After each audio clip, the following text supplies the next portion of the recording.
Basically point भी यही है कि सेक्स सब करते हैं लेकिन सेक्स के बारे में कोई खुल के बात नहीं करता, है ना। सेक्स के बारे में पता सबको है। आई नो कहीं ना कहीं कोई भीड़ में बैठा होगा जो मन ही मन बोल रहा होगा कि बाबा थियोरेटिकली पता है बट प्रैक्टिकली कब पता चलेगा पता नहीं। तो मैं आपको ये बोलूंगा कि भाई या बहन सब्र करो, होगा, जरूर होगा। मुझे भी एक टाइम पे लगता था कि पता नहीं मेरे साथ होगा कि नहीं होगा। इंजीनियरिंग में था ना, अरे पर हुआ, खूब हुआ। प्यार हुआ, रिलेशनशिप हुई, 3 साल तक प्यार किया, फिर 6 महीने पहले उसकी शादी हो गई। मुझसे नहीं। रिलेशनशिप के शुरुआत में ना ज्यादा कुछ समझ नहीं आता है। कुछ काम नहीं है तो सेक्स कर लिया, कुछ काम है तो काम छोड़ के सेक्स कर लिया।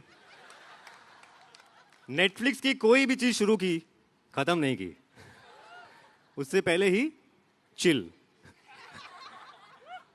फिर कुछ टाइम बाद आपको याद आता है कि और भी लोग और भी काम है दुनिया में, तो फिर वही साथ में घूमना, फिल्में देखना।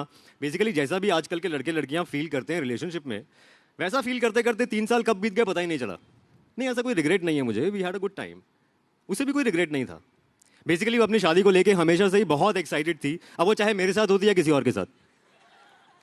जब मैं आखिरी बार जा रहा था तो मीनाक्षी ने मुझे पीछे से रोका और कहा, it's not you, it's me.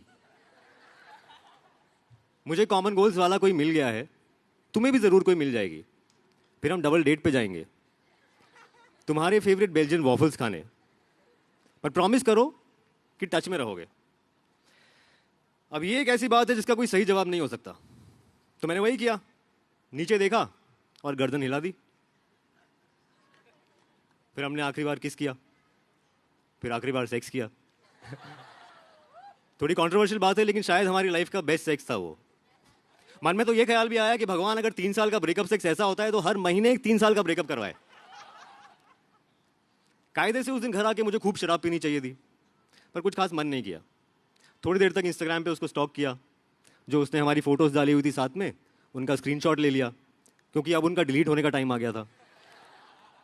मैं चाहता तो इंस्टाग्राम पे एक दिन हमारी वो हैशटैग हिच्ड वाली फोटो भी आ सकती थी, लेकिन मुझे इतनी जल्दी शादी करनी नहीं थी और वो इससे ज़्यादा रुक नहीं सकती थी।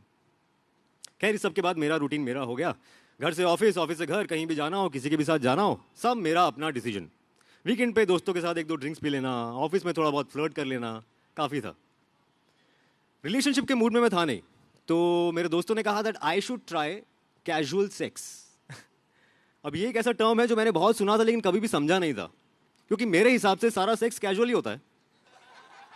मतलब सूट और टाई पहन के सेक्स करेंगे तो उसको फॉर्मल सेक्स तो नहीं कह सकते। तो मैंने इस बात को ज़्यादा इंपॉर्टेंस नहीं दिया, मैंने सोचा जो होगा देखेंगे। फ्रेंड्स के थ्रू उनकी कुछ सिंगल फ्रेंड से मिला, थोड़ा बहुत हुआ कैजुअल सेक्स। मुझे ये समझ में आया कि अगर कुछ भी रोमांटिक बोलने का मन करे मत बोलो, कडलिंग वडलिंग मत करो, और ये तो बिल्कुल अज्यूम मत करो कि उसका कैजुअल सेक्स सिर्फ आपके साथ हो रहा है। बेसिकली इस तरह के कुछ रफ रूल्स मुझे समझ में आने लगे कैजुअल सेक्स के बारे में। पर किसी से भी 2-3 बार से ज़्यादा मिला नहीं, बात ही नहीं बनी, क्योंकि बातें नहीं हुई। जिस तरह की बातें मीनाक्षी के साथ होती थी, जो कहाँ से कहाँ ट्रैवल कर जाती थी, पॉलिटिक्स और आर्ट से लेके डेली लाइफ की टुच्ची चीज़ों के बारे में, वैसी रेंज कहीं मिल नहीं पाई। कहीं ना कहीं आकर ऑकवर्ड पॉजेस शुरू हो जाते थे। वहाँ पे घर वालों को भी समझ में आ गया था कि ब्रेकअप टाइप कुछ हो गया है। माँ ने फ़ोन पे वैसी बातें करना शुरू कर दिया कि फलाने रिश्तेदार की एक बेटी है, डिमा के रिश्तेदार की जानकारी में एक लड़की है, वो भी IT कंपनी में काम करती है। तो मैंने मम्मी को बहुत समझाया लेकिन वो मानी ही नहीं। तो मैंने एक दिन उनको गुस्से में बोल दिया कि मम्मी, मुझे शादी नहीं करनी है, मुझे कैजुअल सेक्स करना है। मम्मी कुछ देर तक कुछ नहीं बोली, कुछ दिनों तक फ़ोन भी नहीं किया, और जब फ़ोन किया तो शादी की बात नहीं की। एक दिन मजाक मजाक में मेरे दोस्त ऋषभ ने मेरे फ़ोन पे टिंडर डाउनलोड किया और मेरी प्रोफाइल बना दी। मैंने उसे कन्फ्रंट किया कि देखो ये साइबर क्राइम है, और अगर प्रोफाइल बनाई है तो फ़ोटो अच्छी लगाते, और मुझे नहीं मिलना यार ऐप के थ्रू किसी से। बात आई गई हो गई। 2-3 हफ्ते तक मैंने ऐप खोली नहीं। ऋषभ कभी कभी लंच टाइम में मेरे फ़ोन से लोगों को राइट स्वाइप मारता था, उसे लगता था कि मुझे पता नहीं। एक दिन संडे को अलमारी समेट रहा था तो मीनाक्षी के दिए हुए कुछ पुराने गिफ्ट्स मिले। थोड़े अजीब से हार्मोन्स रिलीज हो गए बॉडी में, थोड़ा रोना आ गया। मैंने रियलाइज़ किया कि ब्रेकअप से लेकर आज तक मैं अच्छे से रोया नहीं था, तो मैंने अपने आप को रोका नहीं और 1-2 घंटा रोने दिया। जब रोना खत्म हुआ तो हाथ अपने आप फ़ोन की तरफ गया और टिंडर खुल गया। देखा तो वहाँ 2-3 मैचेस हुए हुए थे। तो मैंने एक प्रोफाइल खोली, फोटो खोली, नीचे नाम लिखा था हिमानी, एज लिखी थी 26 और बायो में लिखा था नॉट हियर फॉर हुकअप्स। आगे लिखा था क्रीप स्टे अवे। अब मुझे पता नहीं था कि मैं कुछ भेजना चाहता हूँ या नहीं, बट पता नहीं मेरी उंगलियों ने अपने आप एक वेव भेज दिया। इतने वहां से भी एक वेव आया। मैंने जल्दी से एक फनी ओपनिंग लाइन सोचनी शुरू कर दी। मेरा दिमाग घोड़ों की स्पीड से दौड़ रहा था, टाइम भी लग रहा था। मैंने फाइनली लिखा hi Himani. Lamest opening line ever. वहां से रिप्लाई आया, actually this is Himani's friend, I run her account. मुझे लगा क्या वियर्ड लोग हैं यार, पर फिर अपने दोस्त ऋषभ की याद आई। फिर वहां से सवाल आया, are you a genuine person, you not a creep ना। मैंने बोला बहन, अगर मैं क्रीप होता तो क्या मुझे पता होता कि मैं क्रीप हूं? और अगर मुझे पता होता कि मैं क्रीप हूं तो मैं आपके पूछने में बता देता कि हाँ मैं क्रीप हूं। वहां से साइलेंस। तो मुझे लगा चलो इस ऐप से भी पीछा छूटा। मैं लॉग आउट मारने वाला था कि तभी वहां से मैसेज आया कि sorry, actually this is me only Himani. मुझे थोड़ी हंसी आ गई। मैंने उसको बताया कि यार मैं तो एक्चुअली में फर्स्ट टाइम यूज़ कर रहा हूँ, अदरवाइज मेरा फ्रेंड यूज़ करता है। उसे भी थोड़ी हंसी आ गई। हमारी थोड़ी देर चैट हो गई। एंड में मैंने उसका नंबर मांगा, वो साइलेंट हो गई। उसके साइलेंस से मैं थोड़ा इरिटेट हो गया, तो मैंने अपना नंबर वहाँ लिख दिया और चुपचाप लॉग आउट मार के सो गया। अगले दिन सुबह 11 बजे मुझे एक अननोन नंबर से व्हाट्सएप आया, हाय हिमानी दिस साइड। हमने थोड़ी देर व्हाट्सएप पे चैट किया। मैंने उसका नंबर हिमानी टिंडर के नाम से सेव कर लिया। हमने डिसाइड किया कि रात को 8 बजे फ़ोन पे बात करते हैं। तो उस दिन मैं ऑफिस से थोड़ा जल्दी घर निकल गया ताकि ट्रैफिक में फंसा हुआ ना मिलूं। घर पहुंचकर 8 बजने का इंतज़ार करने लगा। तकरीबन 8 बजे हिमानी टिंडर का कॉल आया। मैंने अपने कमरे का दरवाज़ा बंद किया। एसी भी थोड़ी ज़्यादा आवाज़ करता हुआ लग रहा था तो उसे भी बंद कर दिया। हाय मैंने कहा। हेलो उसने कहा। थोड़ा अजीब था। मतलब मैं पहली बार किसी लड़की से फ़ोन पे बात कर रहा था जिससे मैं रियल लाइफ में मिला नहीं था। मतलब वो क्रेडिट कार्ड और लोन बेचने वाली लड़कियों को छोड़ के। और एक और प्रॉब्लम थी, मुझे फ़ोन पे बात करना आता नहीं था। मतलब फेस टू फेस करवा लो, काम की बात करवा लो, लेकिन एक पॉइंट पे मैं फ़ोन पे ज़्यादा बात नहीं कर पाता था। और मीनाक्षी को भी शुरू में इससे प्रॉब्लम रही थी, लेकिन बाद में वो समझ गई थी। अब मुझे पता नहीं था कि हिमानी टिंडर ये बात समझेगी कि नहीं समझेगी,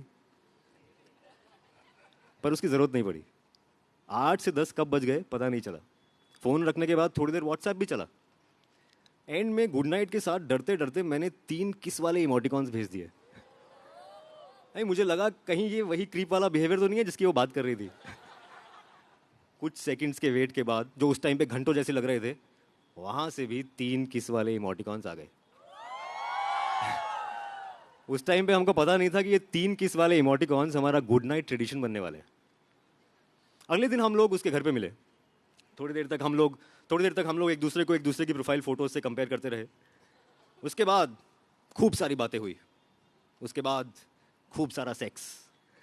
उसके बाद खूब सारी बातें हुई। मुझे तो बहुत मज़ा आ रहा था और मुझे ऐसा लग रहा था कि उसे भी बहुत मज़ा आ रहा है। ऐसे ही हम 2-3 बार मिले। चौथी बार पे एक पॉइंट पे वो मेरी तरफ मुड़ी और उसने कहा, listen, let's not fall in love. मैं थोड़ा कंफ्यूज हो गया।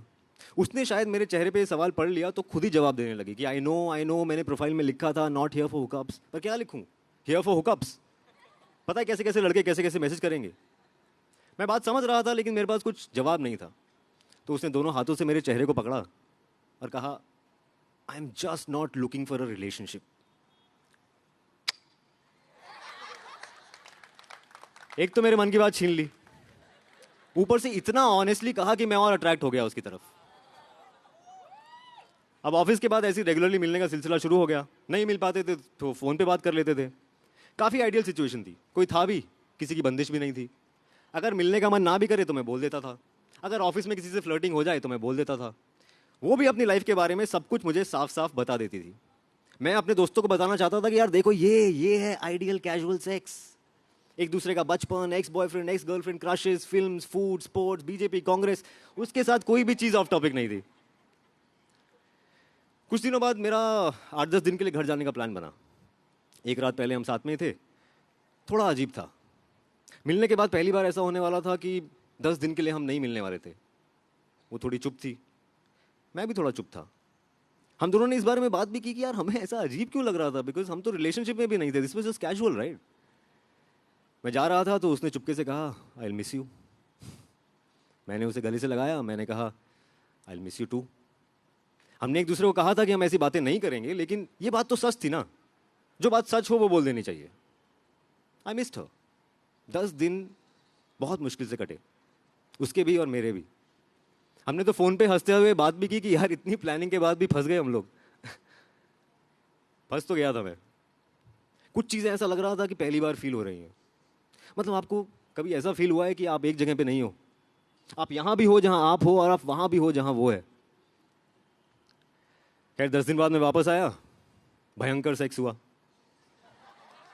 मतलब ऐसा कि रोना आ गया मुझे, थोड़ा एम्बैरेस फील किया मैंने। पर हिमानी की खूबी भी यही थी कि कभी भी जज फील नहीं किया उसके साथ। अब हम लोग साथ में बाहर भी जाने लगे, वो मेरे दोस्तों से मिली, मैं उसके दोस्तों से मिला। हम दोनों ने एक दूसरे को बिना बताए अपनी टिंडर प्रोफाइल भी डिलीट कर दी थी। मेरी ऑफिस में फ्लर्टिंग भी कम हो गई थी। ये हम लोग कर नहीं रहे थे, ये हो रहा था। मैंने घर शिफ्ट करने का भी प्लान बना लिया। हाँ, वो लिव इन को लेके कंफर्टेबल नहीं थी, पर मैं सेम एरिया में तो शिफ्ट हो ही सकता था। आने जाने का पैसा टाइम सब बच जाता। तो उसकी पसंद का अच्छा सा घर मैंने अपने लिए चूज कर लिया। रेंट थोड़ा ज़्यादा था, बट पैसे क्या मुझे कवर में लेके जाने थे। तो ऑफिस के बाद मैं ब्रोकर को टोकन अमाउंट देने जा रहा था, उसका फ़ोन आया, रो रही थी। उसने मुझे सीधा घर आ जाने को कहा। मैं घर पे पहुंचा, वो मुझे देख के और रोने लगी, चुप ही नहीं हुई। तो मैंने ऐसे ही मूड हल्का करने के लिए पूछ लिया कि यार पड़ोस में शिफ्ट हो रहा हूँ तो स्पेस इन्वेट कर रहा हूँ, बाकी बॉयज़ नहीं आ पाएंगे आसानी से, इसलिए बुरा लग रहा है। हंसी नहीं। पहली बार लाइफ में उसने मुझे जज्ड वाला लुक दिया। थोड़ी देर और रोई, फाइनली चुप हुई और बोली कि एक्चुअली मैं एक और लड़के से मिली थी टिंडर के थ्रू, तुमसे मिलने से पहले। मैंने कहा ठीक है, कोई बात नहीं। उसने कहा no, we met, we fell in love, we got into a monogamous relationship, but then we broke up because it was getting a little monotonous. एक तो मुझे ये समझ नहीं आता कि जब हम लोग ऐसी बातें करते हैं तो इंग्लिश में क्यों बात करने लगते हैं।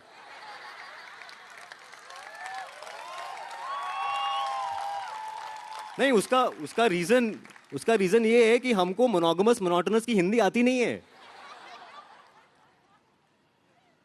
तो मैंने उसको बोला कि ठीक है यार, अब जो हो गया वो हो गया, अब इसमें रोने वाली क्या बात है। उसने कहा वो लौट आया है।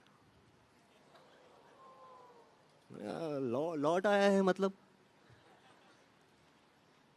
उसने कहा he wants to be back and I think I also still love him, we might get married and anyway we were never in an official relationship ना। बात तो सही थी, रिलेशनशिप तो नहीं था हमारा हमारा हमारा तो कैजुअल था ना। पर पता नहीं क्यों रोना आ गया, फूट फूट के रोया मैं। और सुबह 7 बजे तक यही सिलसिला चला, कभी वो चुप होती तो मैं रोने लगता, मैं चुप होता तो वो रोने लगती। बीच में 3-4 बजे मैंने ऐसे ही कैजुअली पूछ लिया should we have breakup sex. एक ही रात में दूसरी बार उसने मुझे जज्ड वाला लुक दिया और बोली please please don't be a creep. मुझे लगा मैं शायद क्रीप ही हूं। उसने साफ साफ लिखा था प्रोफाइल में क्रीप स्टे अवे, तो मुझे स्टे अवे ही करना चाहिए था। खैर मैं जब वहां से जा रहा था तो मीनाक्षी ने मुझे पीछे से रोका, सॉरी हिमानी हिमानी ने मुझे पीछे से रोका और कहा it's not you, it's me. मुझे कॉमन गोल्स वाला कोई मिल गया है, तुम्हें भी जरूर कोई मिल जाएगी, फिर हम डबल डेट पे जाएंगे तुम्हारे फेवरेट बेल्जियन वॉफल्स खाने, बट प्रॉमिस करो कि टच में रहोगे। मैंने वही किया, नीचे देखा और गर्दन हिला दी।